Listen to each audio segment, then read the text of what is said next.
The sun has left and forgotten me.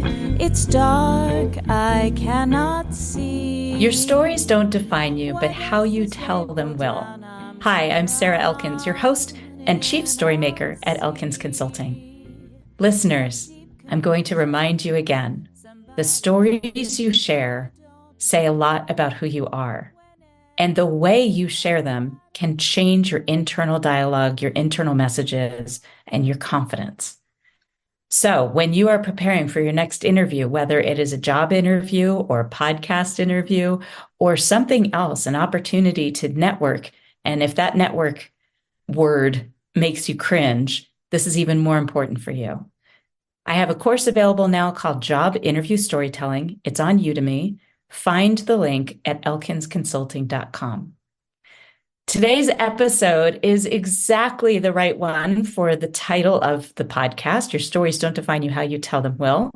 I'm with Gail Harris, and you are going to love this conversation because it's all about how we, as storytelling coaches, guide our clients toward the healthiest kind of self-reflection, really understanding where their stories come from and how to share them in a way that's productive, that helps you really consider how your stories have affected your life and your relationships. I'm so excited to get started. Gail, thank you for joining me today. So welcome. Been looking forward to this. Me too. So, after listening to a few of my episodes, that I love to start with the question about having you share something about yourself that most people don't know about you. And as I've said in other episodes, I love this because it gives people a glimpse into who you are in a more a more complicated way. So we could talk about what you do, but if we start with this question, it helps people know who you are. And as I mentioned right before we hit record, I'm especially into this question because it gets us started in a way that shares a glimpse into what you believe about yourself and where that comes from. Are you ready for this? I am. Okay. And when I think about what I'm going to share, it exactly does that. What I'm going to share is that I actually lost my twin girls when I was 22 weeks pregnant, and I had been trying to become pregnant for 5 years. And it was tough. It was really, really tough. And to get through it, my spiritual practice has always been a very important aspect of my life, understanding that for me personally, it's that I'm more than my human self. I am human in my utter humanity, but I do believe that we are more than that we are spiritual beings having a human experience. And I know those are just words. And a lot of times when we talk about spiritual concepts, all we have are the words. But my spiritual journey is more to experience that every day, embody it. And so I believe that life is our teacher. I believe that we have challenges because they can help us grow if we want to. That's what memoir writing is all about. How is life my teacher in this way? What can I learn? What have I learned about myself so that maybe I can help somebody else? And so when it happened, it was very, very devastating. And what I tried to learn from this situation was that there had to be some kind of reason that I don't know why this is happening. And maybe I can't even understand why it's happening. But this spiritual nugget with this particular trauma, or whatever you want to call it, is to let myself feel whatever it is that I had to feel to the depths of my being. And then I could perhaps let it go and move on. I had always been like we suppress painful experiences. I don't think I'm different than anybody else, but we think that where it's too painful, like if we actually feel it, we're going to die or something. And I also think that in our society, we get that message, everything is supposed to be great, it's like live forever, you're never going to die, that kind of thing. And so as painful as it was, I kind of forced myself, but I guided myself to go to this place where I let myself really feel the devastation and the pain of it, because I just knew that's what I needed to do. Somehow I'll get through this, but that's what my teacher is saying to me right now. And so I did that. Picked up the pieces and heartbreaking. Yeah. Absolutely heartbreaking. But it's perfect. I keep thinking, right. Well, and I keep thinking about other people's experiences with that kind of grief. And I'm thinking about my friends who have lost pregnancies or children. As a matter of fact, just last night, my husband mentioned a young boy who was in first grade. This would have been about 13 or 14 years ago. We have an elementary school right across the street from our house, and both of our boys go to school or went to school there. They're grown now.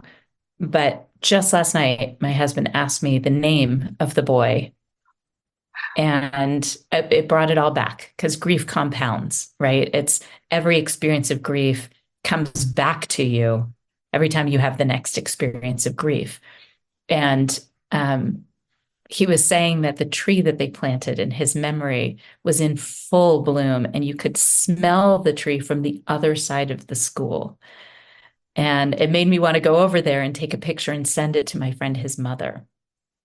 And so when you were talking about exploring that grief, really diving into it and saying, this is okay for me right now, this is where I need to be right now, is such a critical part of it, especially when you've had the grief so many times in your life, right? Like I think about how if you have too much grief, there's a time where you become almost, what's the word I'm looking for? Blind? No, that's not the right word.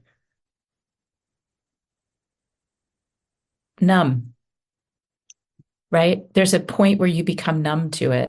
And I think that's as far away from grief as we can possibly get. And as far away from our humanity and our spirituality as we can get is when we experience that numbness. So yes. I'm coming back to your story. I know what you do. And what I'd love for you to share with our listeners is an experience in the years that you've been doing what you do, experience with a client that allowed you to touch that grief in a way that was helpful to your client and what they got out of it. Do you know what I'm asking you? Let's see, touch the grief. So I'll give you an example. I always learn something about myself when I have a good client appointment, every time. Mm-hmm. So as I'm doing a StrengthsFinder appointment, especially if it's somebody that has a contradictory talent to mine or the same talent to mine. And what I find is that now I can take the step back from my own experience and approach it with them in a different way because I've had that experience. Yes. Okay. I understand what you're saying. Would it be okay if I shared something before I, as a lead up to the question? Because, I actually, when I was going through the grieving, and the idea was for me to experience the grief to the depths of my being, and I will connect it to a client, a Of course you memoir will. that Yes. I wrote. But I wrote a poem during that time when I was grieving, and I think it captures what the essence of what I'm trying to say. I'm wondering if I could read it. Yes, absolutely. There are no rules here. I make all the Okay. rules and there aren't any. So, Okay, thanks. Okay. It's called Grand Canyon of Sorrow. They say to be whole again. And so it was twin girls. right. Mhm. They say to be whole again, my loves, I must embrace the whole in my breaking heart. But it's much too big to put my arms around. Like the Grand Canyon of Sorrow, no pool of healing will ever fill its bed. Here in the depths of my heart, over and over, I replay images of you crawling on all fours, walking, eating, throwing your food on the floor. The laughter, my two bundles of joy. Only you could have given me happiness enough to fill my Grand Canyon of sorrow. So empty. I will pray. I will drink from the pool of sorrow until my mouth puckers from the salt of my tears. They say this is the way to cross over. Drink, drink, drink. Only then will I once again be able to taste the joys that life can bring and has brought in its abundance. So, my little ones, I will drink and never stop drinking until there are no tears left in anyone's eyes. Then perhaps we can dance together once again. My two little girls, my two little angels, how I love you so. Thank you. Thank you for sharing that. Yeah, thank you. Thank you. I don't think we have to I felt lose myself a child welling to up, feel that. and Of course. but I haven't done that in a long time, actually welled up. But to connect it to the question, so I wrote a memoir for a client. It's called Finding Zoe. And this was a very unusual project in that the story that we started out telling, or that she wanted to tell, my client's name is Brandy Raris, ended up being a completely different story once we got talking. And so she had adopted a girl, Zoe, and the story she originally wanted to tell was why Zoe's birth mother decided to place her baby for adoption rather than parent herself. She didn't want to be in the book at all. And I thought, okay, great. I was drawn to the assignment, to the project, because I'm an adoptive mother myself. Actually, after we lost the twin girls, we ended up adopting at birth. We adopted my son at birth. So I was like, okay, I got to get this project. And, but so then when Brandy and I started working together, the minute she started speaking and just started sharing some aspects of her life, I thought, oh my God, there is such a huge, huge story here that could help so many people. And it was her memoir, actually. She was born hearing and became deaf at 5 years old when she contracted spinal meningitis. And so she struggled to accept herself as a deaf person. She pretended, talk about numbing, she pretended She was hearing all throughout elementary school and high school. And then when life started crashing in on her, she realized, that she had to begin her journey to accept herself as a deaf person and deaf woman. And she did. And she ended up becoming Miss Deaf America in 1988. Wow. I know, it was amazing. And I didn't know anything about deaf culture or history. I had never known a deaf person. And so what I learned was that in 1988, there's one, it's called the Harvard of Deaf Universities, called Gallaudet University. And in 1988, the deaf students closed down the school in protest because they finally wanted to have a deaf president. And it was a big deal. I mean, it was on the 6 o'clock news for an entire week. And the students did get their first deaf president. And it was called the Gallaudet Uprising. And the whole incident really led to the passing of the ADA, the Americans with Disabilities Act. It was amazing. Well, it turned out that Brandy's husband was the leader of the Gallaudet Uprising at Gallaudet. There were 4 student leaders. And so the story just kept getting bigger and bigger. And like I said, she didn't want to be in it. But then the other aspect, it was it was so complex, unusual, turned out to be 3 layers. But then the other idea, and the title was Finding Zoe, which was really the narrative arc in a sense. But so Brandy had 3 sons, and she didn't tell me any of this before we started actually working on the project. And she had given birth to 3 sons, but she had always had this yearning for a daughter. Like she felt, if I don't have a daughter, my life will not be complete. I just have to have a daughter.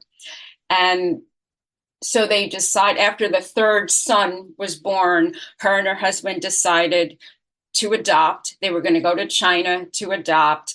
And then the whole story is about how Zoe came into Brandy and her husband Tim's life exactly where, with the right timing. Basically, how Brandy found the daughter she had been waiting for her entire life.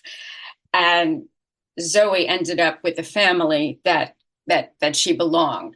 So this is a long way to answer your question, but I couldn't do it in any other way. And so when the story expanded, it got expanded in the way that everybody, all the key characters in Zoe's life, had to share about the decisions that they made, painful decisions that they made that allowed Brandy and Zoe to find each other. Like, for example, the birth mother.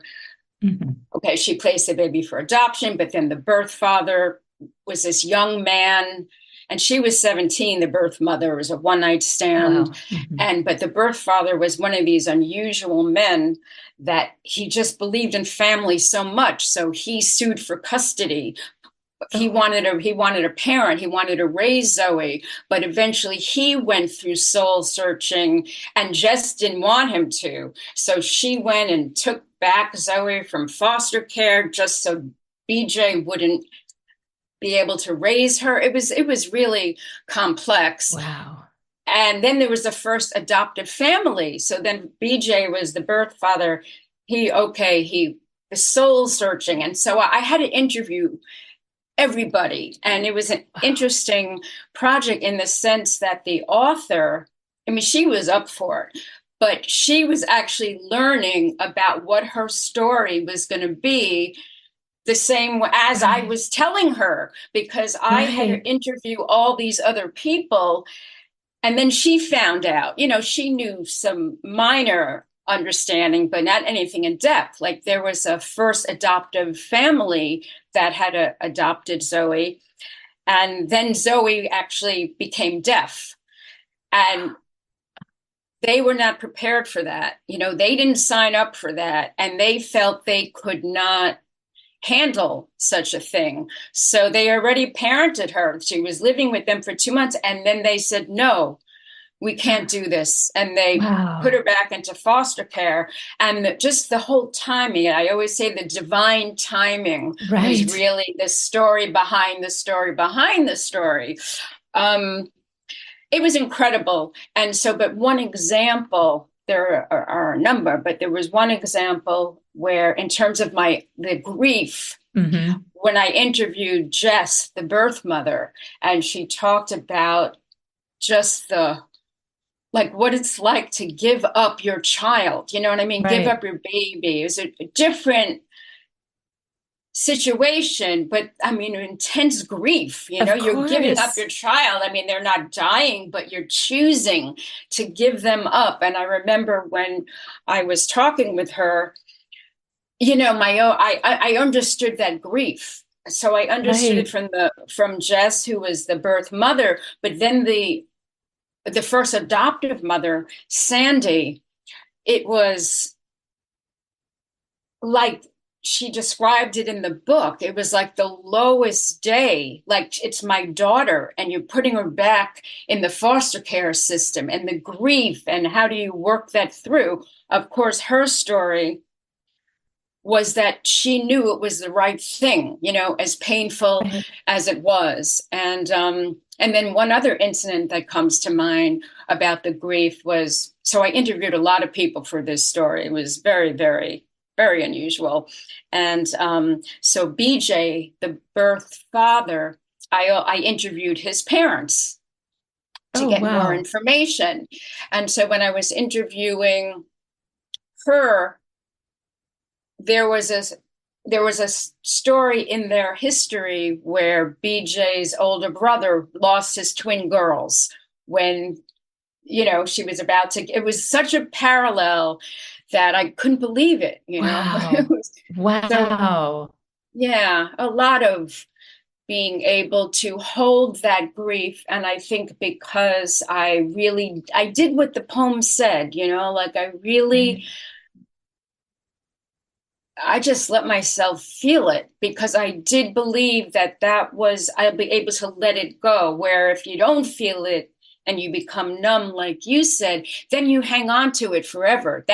Right. And it's not that we ever don't feel the grief or feel the loss. Okay. Right. We'll always feel the loss, but the grief, I think, can transform. Hmm. It takes different forms and stuff like that. And I think because I did my work around that grief, I was able to hold that big picture for my client and not let my own emotional, if I didn't resolve anything about my own grief, I couldn't have taken the story where maybe it needed to go, Right. hold that Right. objectivity for the client. And it was a lot of different people, it was one client. Right. So What I'm that's an, what I'm hearing is there's a book, and I'm zoning on the woman's name, on the author's name. It's a fantastic book. I interviewed her on my podcast. That's this premenopausal thing where my brain just kind of stops remembering something, and then it comes back eventually. But um, she was amazing to interview. But it's Holding Space was the name of the book, and it was about that ability to hold the space. And what I'm thinking is the emotional space for other people and for yourself. And she gives different levels of holding space. And what I'm hearing and what I agree with is that you are so good at this because you hold space for other people's grief. And if you didn't hold space for your own grief, if you hadn't explored that, then you really would not have the same capacity to hold space for other people's grief and to really bring their story to people that it will resonate with. And I think that's what makes your work so important, is that it's not just those families that are now finding some comfort knowing the whole story and exploring their own grief around it, relieving some of the pressure of blame on themselves and on others. And yes, if you couldn't, and then so you have this story and you put it out to the world, and we have this book now for other people to understand the value of holding space, and the ripple effect of all the people that you interviewed and their ability now, if they choose it, and we'll come back to this, if they choose it, to hold space for others because they had that experience. yes, That's what I'm absolutely. hearing. That's what memoir is about. I wanted to share one last thing because it was so amazing that so BJ and Jess was the birth mother. Again, she Mhm. was 17, he was 22, one night stand, she got pregnant. And she hated him. back then, when this Right. was all taking place, and he was not so keen on her either. They both lived out their stories. They did what they felt they needed to do, but they hadn't talked to each other in years. And as I was interviewing each of them, it was like I had the other person's story.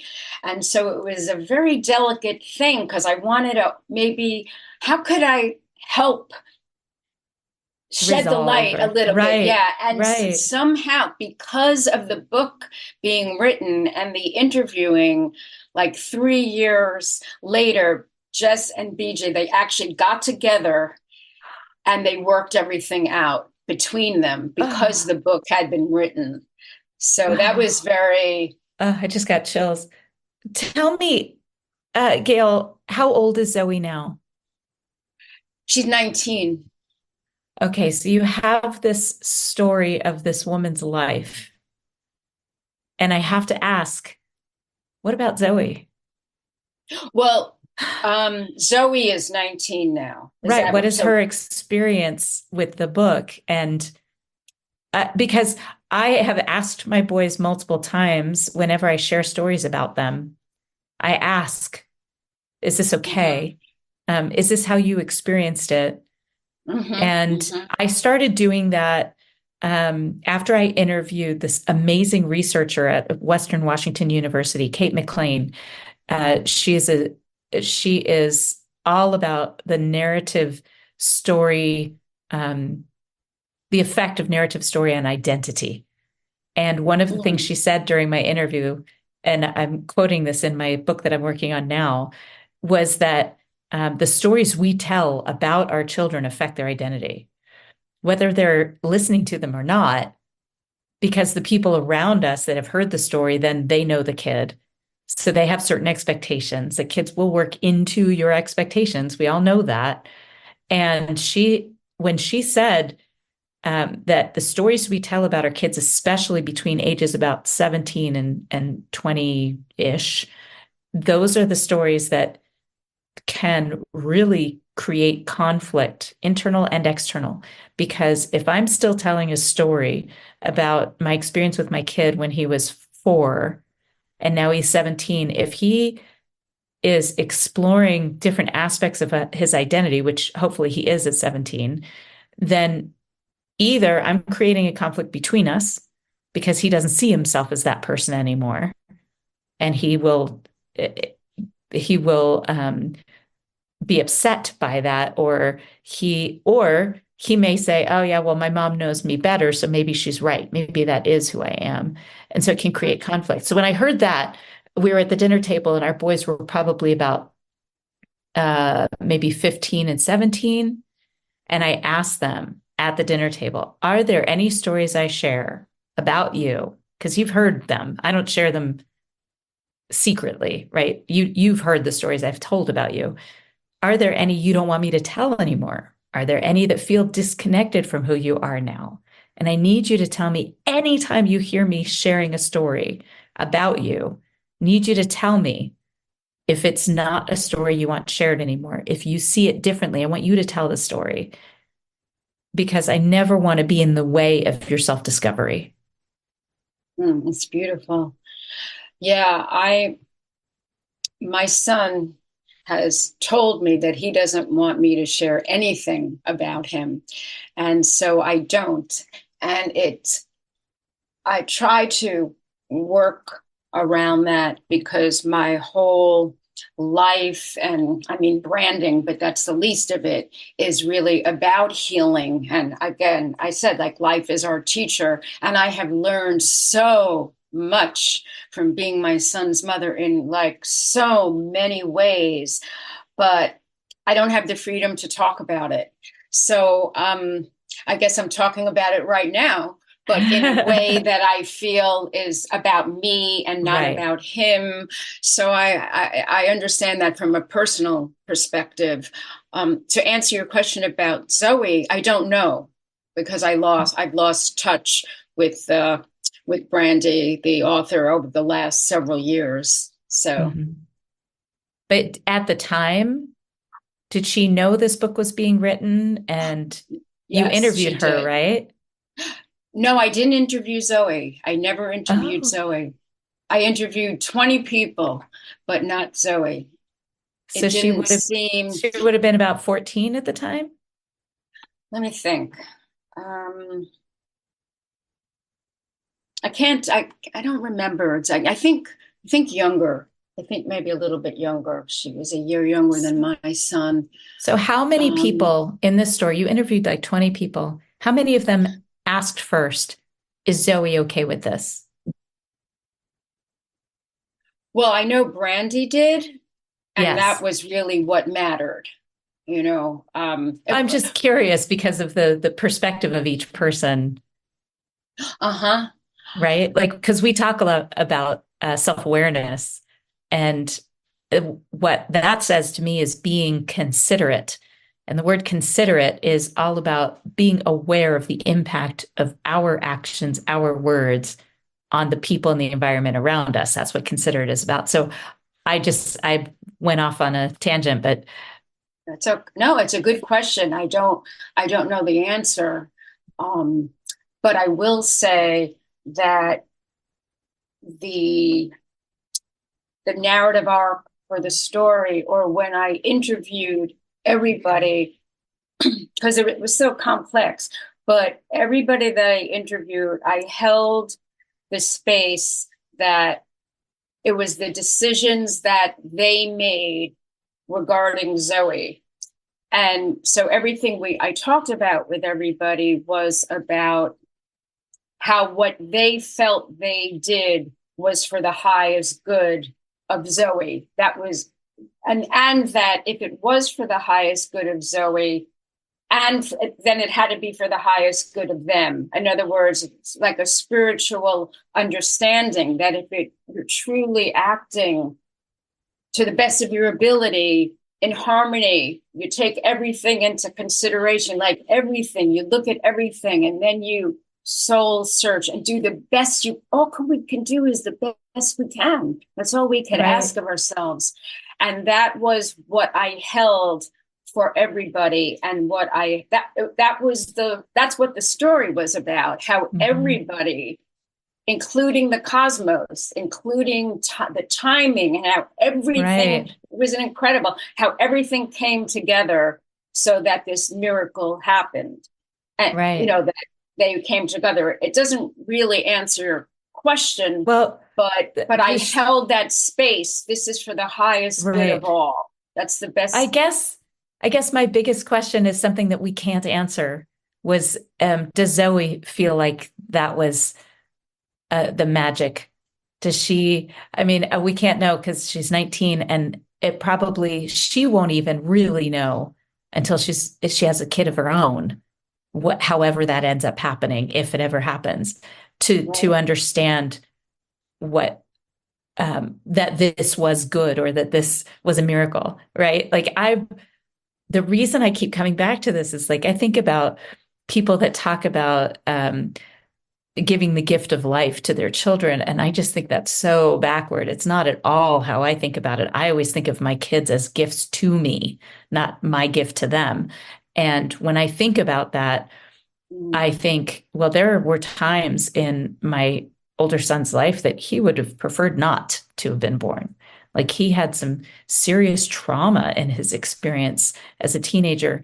So even more, I feel like he is a gift to me in my life. So I get it that all of the people involved see Zoe as a gift to them. And there's obviously, we don't have an answer for this, but All right. that's where my brain was going with those questions. And thank you for honoring and humoring me with that of, line. of course. Of course. It's all a beautiful exploration. Yes, I love this kind of conversation because there's so many directions it can go. So Yes. let's come full circle. Clearly, our listeners understand that you ghostwrite memoirs for people. So you get connected with a client who wants to write their memoir, who wants to explore their story in a way that can inspire others by reading it, or Yes. maybe just to, again, I'm using that phrase, holding space, because I love that, holding space It's for good. their own memories to be able to come out and explore them, maybe just for themselves or for their families. So when you think about your experiences, so many different experiences with different clients, what is one time beside the Zoe story, which we will have a link to that book, Finding Zoe, in the show notes associated with this podcast at elkinsconsulting.com, along with the link to The Art of Holding Space, A Practice of Love, Liberation, and Leadership by Heather Plett, and the link to the episode that I recorded with her. When you think about another experience with a different client, tell me about a moment where you realized this is exactly what I was meant to do right now. Well, I have to go right to the client that I'm working with right now, and I can't say anything about the story per se, Right. but I will say that we have parallels in our lives, her and I, and sometimes I feel that I'm the luckiest one of all, because when I help an author tell their story, what I learn about myself, it's like I feel like I'm the luckiest one. I get the greatest gifts. And from having parallel experiences, well, for one thing, I'm being able to process my own life in a deeper way. So that's one gift. But I also, while I need to always keep myself off the page as a ghostwriter, that's the first thing that you learn actually in the certification training that I took. The first thing we learn is that it's not my book, because Right. writers, why are we writers in the first place? We have something to say, we have something to share. So that's the first thing. It is not my book. And so, I feel that I have enough skill and awareness at this point that I could use my own experience to understand the depth of possibly what her experience is, but yet hold that space and be able to go really deep. Mm-hmm. And you had a moment like that with this current client where you were just able to every interview. It's amazing. Right. Like I'm so clear, and this is my spiritual leanings again, but I do believe it. It's like I'm so clear that that the universe brought us together. I was Mm-hmm. meant to do this for her, for me. We're soul sisters. It's not always like this, but it's almost beyond the book how full and rich the experience is. So maybe that's your eventual book, is the story of each of these times that the universe conspired to bring you, or bring that person to you, bring you two together to create this book. Maybe that's your book in the future. Could Thank be. you, I don't Gail. know. Yes. This has been such a thoughtful conversation and so full of richness about being self-aware, about choosing that self-awareness in whatever you do, especially as a ghostwriter. You have to be self-aware about the difference between your voice and the author's voice, and being able to understand your own grief in order to not project it onto somebody else, because your grief is going to be different from somebody else's. I mean, there's so much here. We could probably talk for another 2 hours, but our listeners probably wouldn't tolerate that. So we're gonna wrap this up. Is there anything that you would want our listeners to remember from this conversation or act on from it? Sure. Life is our teacher.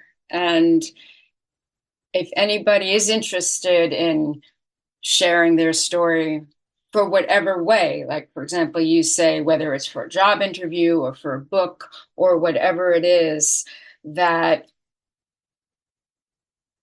to hold that space, to remember the reason why you're telling your story, like your stories, you say your stories, the way you tell your story is important. And in that framework, there's a lot of self-reflection. And Honor it. Yeah, agreed. Agreed. Gail, thank you so much for your time today. Sure, you're welcome. Listeners, it's your turn. You knew this was coming. I would love to hear from you. When you think about your own life stories, it's not just one event and it's not a timeline of events. I would love to hear what you're thinking about as you've listened to this episode in terms of holding space for other people's grief, in terms of what you would write about if you were to write your story. And what would you include? Which characters, which part of your life? Please email me, send me a note. Let me know what you thought about this episode and what came to mind for you. Thanks so much for listening to Your Stories Don't Define You. How you tell them will. Smile, what's the use of crying?